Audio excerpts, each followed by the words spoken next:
자, 실전 문제 5번입니다. 갑을 사상가들의 관점에서 문제 상황의 K에게 제시할 조언으로 가장 적절한 것을 물어봤습니다. 갑은 자살은이라고 나와 있죠. 자기를 하라는 자연법에 어긋난 행위다. 갑이 아퀴나스라는 것을 좀 쉽게 찾을 수는 있습니다. 그리고 자신이 속한 공동체에 상처를 주고 신에 대한 의무를 어기는 것이다. 또 신에 대한 의무를 어기는 것이다 라는 것도 우리가 이미 알고 있었던 내용이죠. 하지만 이제 이 내용은 좀 생소한 것 같습니다. 자신이 속한 공동체에 상처를 주는 것이다. 자살이 이러한 어떤 아퀴나스의 자살에 대한 관점에서 좀 추가적인 내용은 이런 것들은 필기에다가 좀 추가를 해놓으면 좋을 것 같습니다. 제 생각에.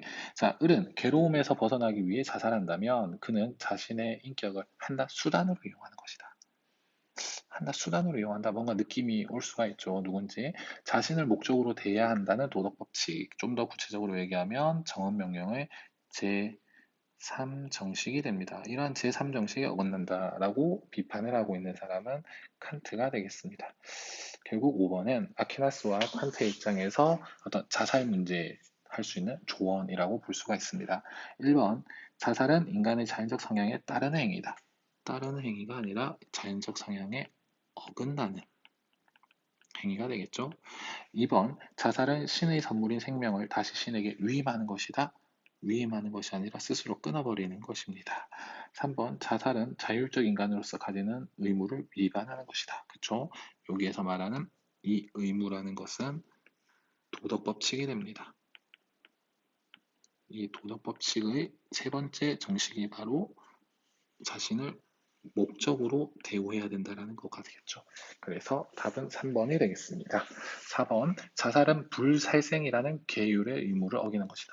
불살생의 계율은 칸트와 아퀴나스라기보다는 동양의 불교의 관점이라고 볼 수가 있습니다.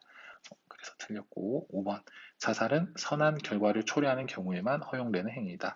사실 선한 결과를 초래하는 경우에만 이렇게 얘기하기 때문에 어, 관점은 공리주의적인 관점이 맞습니다.